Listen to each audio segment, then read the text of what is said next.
সময় কম, আজান দিয়ে দিবে। আজান দিয়ে দিবে, বসতে হবে। বসো না ভাই, বসো। হ্যাঁ রে মিয়া, বসো।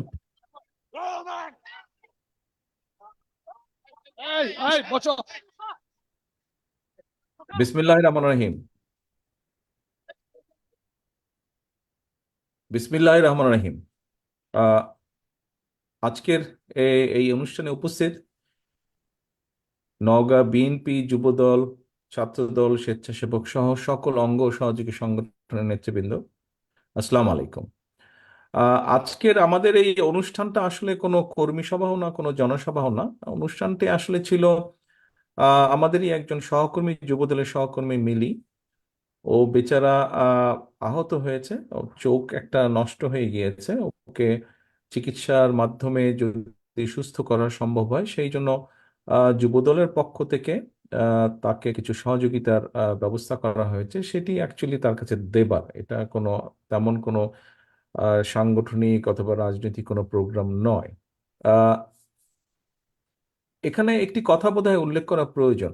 আজকে এই যে মিলিকে আমরা যেই সহযোগিতা যুবদলের পক্ষ থেকে করা হচ্ছে, এরকম মিলির সংখ্যা বাংলাদেশে একজন নয়, এরকম মিলি শত নয়, হাজার নয়, খুব সম্ভব লক্ষ চলে গিয়েছে বা লক্ষ ছাড়িয়ে গিয়েছে আজকে সারা বাংলাদেশে। এখন বিষয়টা হচ্ছে মিলি এই যে ক্ষতিগ্রস্ত হলো শারীরিক ভাবে, যে সে তার একটি চোখ নষ্ট হয়ে গিয়েছে, এই যে এরকম যে লক্ষ মিলি, এই লক্ষ মিলি কেন আজকে বাংলাদেশে, এই প্রশ্নটা কিন্তু সবার মনের মধ্যে আসা উচিত। মিলির অপরাধ কি ছিল? মিলির কি কোনো অপরাধ ছিল? আজকে আমরা আহ মিলির একটি অপরাধ ছিল যে সে বাংলাদেশের মানুষের অধিকার প্রতিষ্ঠার জন্য প্রতিবাদ করেছিল। এটিই হয়তো মিলির অপরাধ। এবং বাংলাদেশের মানুষের অধিকারকে যারা, সেটি ভোটের অধিকার, কথা বলার অধিকার, বাংলাদেশের মানুষের ভালোভাবে বেঁচে থাকার অধিকার, বাংলাদেশের মানুষ বাংলাদেশের ভবিষ্যৎকে দাবিয়ে রাখতে যারা চায়, তারাই মিলির এই অবস্থার জন্য দায়ী, পরিষ্কারভাবে। এখন উপস্থিত প্রিয় ভাই বোনেরা, আজকে আপনারা এখানে যারা উপস্থিত আছেন, আপনারা বাংলাদেশ জাতীয়তাবাদী দল, বিএনপি নামক যে দলটি, মানুষের দল, এই দেশের অধিকাংশ মানুষের যে দল, এই দলটির আপনারা সক্রিয় নেতাকর্মী। সেটি ভিন্নভাবে যুবদল, ছাত্রদল, স্বেচ্ছাসেবক এটা হতে পারে, বাট সামগ্রিকভাবে জাতীয়তাবাদী শক্তির আপনারা কর্মী। আজকে একটু আগে আমি পাবনাতে ছিলাম একটি অনুষ্ঠানে। ওটাও রাজনৈতিক অনুষ্ঠান ছিল না, ঠিক কোনো সভা, মিটিং বা মিছিল এরকম কিছু ছিল না। ওটাও একটু ভিন্ন ধর্মীয় অনুষ্ঠান ছিল, এটিও যেমন একটি একটু ভিন্ন ধর্মীয় অনুষ্ঠান। সেখানে ও কিছু কথা বলছিলাম আজকে। দেখুন, আমরা এখানে উপস্থিত যেই মানুষগুলো আছি, হয়তো বলা যায় মোটামুটি আমি স্ক্রিনে যতজনকে দেখতে পাচ্ছি, হয়তো এখানে উপস্থিত প্রত্যেকেই আপনারা যারা বসে আছেন, বিশেষ করে হয়তো আপনারা রাজনৈতিক কর্মী, সরাসরি দলের কর্মী। যারা দাঁড়িয়েছেন তাদের মধ্যে হয়তো এলাকার মানুষজন আছেন যারা উৎসাহ নিয়ে দেখতে এসেছেন দলের প্রতি, এই এই বাংলাদেশ জাতীয়তাবাদী দল বিএনপির প্রতি যারা যারা এটা কি সমর্থন করেন। আহ, আহ, এরকম মানুষজন হয়তো আশেপাশে অনেক মানুষ শুনতে পাচ্ছেন আমার কথা, হয়তো কেউ কেউ দেখতেও পাচ্ছেন। এখন বিষয়টি হচ্ছে, আপনারা যদি প্রত্যেকে 5 মিনিটের জন্য চোখটি বন্ধ করেন এবং গত এক সপ্তাহ যদি দেশের অবস্থা চিন্তা করেন, আপনাকে কোনো দলের নেতা বা কর্মী হওয়ার প্রয়োজন নেই। দেশের একজন নর্মাল সাধারণ মানুষ, নন পলিটিক্যাল হন, পলিটিক্যাল হন, যে কোনো মানুষ যার মিনিমাম বিবেক আছে, মিনিমাম এই দেশটার প্রতি, দেশের মানুষের প্রতি দরদ আছে, চোখ বন্ধ করে যদি এক সপ্তাহের পরিস্থিতি চিন্তা করেন, এক বাক্যে যে কোনো মানুষ বলে দিবে যে দেশের মানুষ এবং দেশ আজকে ভালো নেই। যা হচ্ছে, গত এক সপ্তাহের কথা আমি বললাম, কিন্তু গত 15-16 বছর ধরে এই অবস্থা বিরাজমান। এবং এই অবস্থা বিরাজ করতে করতে আজ সবকিছু ধ্বংসের দ্বার প্রান্তে এসে দাঁড়িয়েছে। বাংলাদেশের বিচার ব্যবস্থা বলা যায় শেষ, বাংলাদেশের অর্থনৈতিক ব্যবস্থা বলা যায় শেষ, বাংলাদেশের কৃষি দেশ ধ্বংসের প্রায় দ্বার প্রান্তে। এখানে বর্তমানে এই যে মাফিয়া সরকার, এদের কোনোই ক্রেডিট নেই, কি যা করছে কৃষকরাই করছে, কৃষকদের প্রতি খেয়াল নেই। আজকে শিক্ষা ব্যবস্থা ধ্বংসের দ্বার প্রান্তে, শিক্ষা নতুন কি তামাশা হচ্ছে, কি হইচই হচ্ছে, অভিভাবকদের কনসার্ন কি, এটা কম বেশি আপনারা জানেন। আপনাদের আশেপাশে পরিবার পরিজন আত্মীয় স্বজনের অনেকে স্কুল যে পড়ছে বাচ্চারা, এবং কি শিখছে তারা, এই শিক্ষার কি আউটপুট, এটা নিয়ে সবাই চিন্তিত। অর্থাৎ সামগ্রিকভাবে দেশের ভবিষ্যৎ ধ্বংসের মুখে। শিক্ষা স্বাস্থ্য যেই দেশের সঠিক থাকে না, আজকে দেশের স্বাস্থ্য ব্যবস্থা এবং শিক্ষা ব্যবস্থা যদি চিন্তা করেন, অর্থাৎ এই দেশকে ভবিষ্যৎকে পঙ্গু করে দেওয়ার পরিকল্পনা করা হয়েছে। এবং এই পরিকল্পনাটা কারা করছে? যারা করছে তাদের তারা বিগত কতটি 15 বছর ধরে মেগা উন্নয়নের নামে, এটি আজকে দেশের মানুষের সামনে যেমন পরিষ্কার, পৃথিবীর মানুষের সামনে পরিষ্কার, তথাকথিত এই মেগা উন্নয়নের নামে কি পরিমাণ মেগা দুর্নীতি হয়েছে, এটি আর আজকে ওপেন ব্যাপার।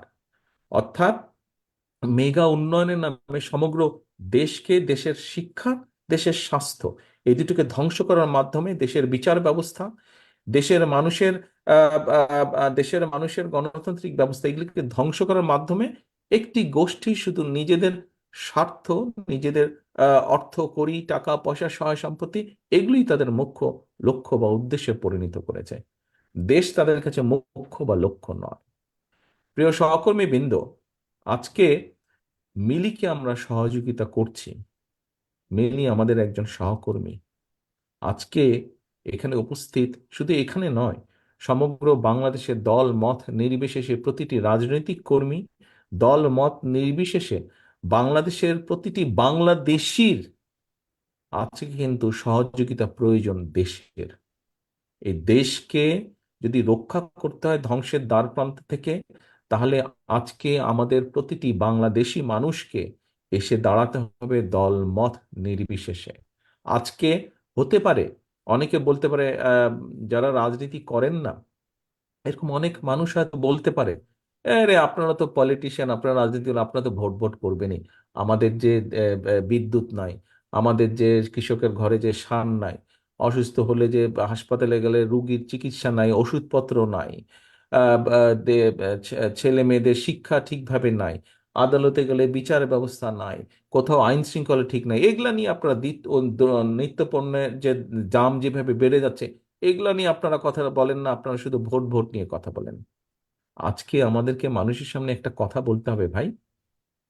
কি কথা? হ্যাঁ, ভোট ভোট নিয়ে আমরা কথা বলছি। আজকে যদি ভোট ঠিকভাবে থাকে, মানুষ যাকে খুশি তাকে ভোট দিতে পারে। আজকে এই যে আপনাদের এখানে কোন কোন জায়গায় বোধহয় হয়ে গেছে, সবগুলো কিছু বোধহয় এখনো বাকি আছে, যে একটা তামাশার উপজেলা নির্বাচন চলছে তো এখন কম বেশি, বোধহয় থার্ড ফেজ চলছে এখন। এখানে কি প্রকৃত যারা মানুষের জন্য কাজ করতে চায় এরকম কোন মানুষ কি নির্বাচিত হচ্ছে? এরকম কোন মানুষ কি আসতে পারছে? আসতে পারছে না। তো আজকে যদি আপনি যেই মানুষটা তার পৌরসভার জন্য সত্যিকার ভাবে কিছু করতে পারে, এরকম মানুষ তো সুযোগই পাচ্ছে না, সেই ব্যবস্থাকে ধ্বংস করে দেওয়া হয়েছে। যেই মানুষটা উপজেলার মানুষের জন্য প্রকৃতভাবে কিছু করতে পারে, তাকে নির্বাচিত হয়ে আসতে দেওয়া হচ্ছে না, সেই সুযোগ নষ্ট করে দেওয়া হচ্ছে। যেই মানুষটা সংসদে আসলে তার এলাকার মানুষ, সামগ্রিকভাবে দেশের মানুষের জন্য আহ, স- বা- বা- বা- এমন কোনো কাজ বা কথা বলতে পারে যেটি মানুষ এবং দেশের উপকার আসবে, সেরকম মানুষকে তো আসতে দেওয়া হচ্ছে না। আনফর্চুনেটলি আজকে সকালে আমি পাবনায় বললাম, আনফর্চুনেটলি একটা সকালবেলা নিউজে দেখলাম, এই যে আওয়ামী লীগের তথাকথিত এক এমপি যে মারা গেল ইন্ডিয়াতে, সেই লোক বিভিন্ন অসামাজিক কাজ, অবৈধ অনৈতিক কাজের সাথে জড়িত ছিল। এবং আজকে দেখলাম একজন পলিটিশিয়ান, বাংলাদেশের একজন রাজনীতি বলেছে যে বর্তমান যে সংসদ, দ্বারা আমি বের করি কারেক্টটা বলি, নাহলে আবার ভুল হলে মুশকিল। আহ উনি বলেছেন বর্তমানে, যদিও বাংলাদেশের মানুষ মনে করে না যে, এরা মনে করার কোনো কারণই নেই, বাংলাদেশ কেন পৃথিবীর কোনো গণতান্ত্রিক কোনো দেশই বিশ্বাস করে না, এই যে তথাকথিত সংসদ 7 তারিখে যেটা বলেছে, এই ভদ্রলোক, এই পলিটিশিয়ান দিলীপ বড়ুয়া ওনার নাম, উনি বলছেন যে বর্তমানে নির্বাচিত 80% এমপি চোরা কারবারে জড়িত। এটি একজন রাজনৈতিক কর্মী হিসাবে এটি যে কত বেদনাদায়ক একটি বাস্তবতা, কত যে দুঃখজনক একটি বাস্তবতা, এটি আমার কাছে মনে হয়। প্রিয় উপস্থিতবৃন্দ, যেই মানুষগুলো বলে হ্যাঁ আপনারা তো আমাদের ইস্যু, সাধারণ মানুষের ইস্যু নিয়ে কথা বলেন না, আপনারা শুধু ভোটের কথা বলেন, আজকে আমাদের সকলকে একটা কথা বুঝতে হবে যে ভোট যদি ভোটের মতন হয়, তাহলে আপনি সব জায়গায় সেই মানুষ পাবেন যেই মানুষ দ্রব্য মূল্য নিয়ে কাজ করবে, কথা বলবে। ভোট যদি ভোটের মতন ভোট হয়, তাহলে আপনি সেই মানুষ পাবেন যেই মানুষ আপনার স্বাস্থ্য ব্যবস্থা যাতে ভালো হয় সেটি নিয়ে কথা বলবে। ভোট যদি ভোটের মতন হয়, তাহলে আপনি সেই মানুষ পাবেন যে মানুষ আপনার সন্তানের প্রকৃত শিক্ষা, সঠিক শিক্ষা ব্যবস্থা নিয়ে কথা বলবে। ভোট যদি ভোটের মতন ভোট হয় দেশে, তাহলে আপনি সেই মানুষ পাবেন যে দেশের দেশের বিচার ব্যবস্থার অবিচার নিয়ে কথা বলবে, দুর্নীতি নিয়ে কথা বলবে, সবগুলো বিষয় নিয়ে যে কথা বলবে। একদিনে অবস্থার পরিবর্তন হবে না, কিন্তু ভোট যদি ভোটের মতন ভোট হয় দেশে, তাহলে জনগণের যে অভাব অভিযোগ সেগুলি আস্তে আস্তে আস্তে আস্তে ঠিক হওয়া ধরবে। প্রিয় নেতৃবৃন্দ, কাজেই সব কিছুর মূল হচ্ছে জবাবদিহিতা। আজকে যারা রাজনীতি করেন না, যারা রাজনীতি, দূর রাজনীতিবিদরা ভালো না, রাজনীতি ভালো না, এরকম যারা বলেন, আবার একই সাথে বিভিন্ন সমস্যা নিয়ে কথা বলেন, এই বিদ্যুৎ পাচ্ছি না ঠিকভাবে, দুর্নীতি হচ্ছে ঠিকভাবে, এই হাসপাতালে গেলে স্বাস্থ্য সেবা, এই স্কুলে গেলে ঠিক নাই, বিভিন্ন রকম কমপ্লেন করেন। সকলকে বোঝাতে হবে যে দেখেন, রাজনীতি, এই রাজনীতি ধ্বংস করে দিচ্ছে হাসিনা বা আওয়ামী লীগের অন্যতম মূল লক্ষ্য উদ্দেশ্য, এবং তাদের দেশের ভিতরে বা দেশের বাইরে তাদের যেসব আহ, সহযোগী আছে, তাদের লক্ষ্যই হচ্ছে বাংলাদেশকে বিরাজনীতিকরণ করা, বাংলাদেশটাকে রাজনীতি ধ্বংস করে দেওয়া।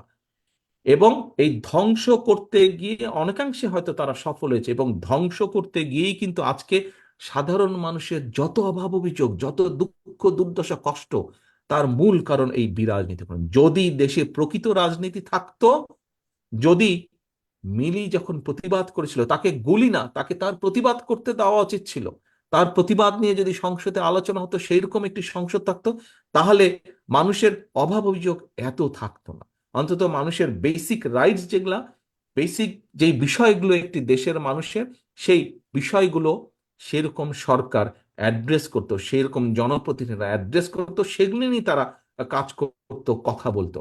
তাহলে এই যে একটা তামাশার সংসদ হয়েছে, যেখানে এক ব্যক্তিরই শুধু প্রশংসা হয়, যেখানে এক পরিবারেরই শুধু প্রশংসা হয়, যেখানে গান কবিতার মতন তামাশা হতে থাকে সারাক্ষণ, বন্দনা হতে থাকে, সেগুলো তাহলে হতো না। সেখানে দেশ এবং দেশের মানুষ নিয়ে পর্যালোচনা হতো। কাজেই প্রিয় উপস্থিত নেতৃবৃন্দ, আসুন, আসুন, আজকে মানুষ তাকিয়ে আছে এই অবস্থা থেকে বের হওয়ার জন্য, এই অবস্থা থেকে পরিত্রাণ পাওয়ার জন্য। রাজনৈতিক কর্মী হিসাবে আসুন, আমরা দেশের মানুষকে, আমাদের অন্যতম মূল কাজ হচ্ছে দেশের মানুষকে ঐক্যবদ্ধ করা, সঠিকভাবে সঠিক বিষয়টি তাদের সামনে তুলে ধরা, সঠিক কথাটি তাদেরকে বলা।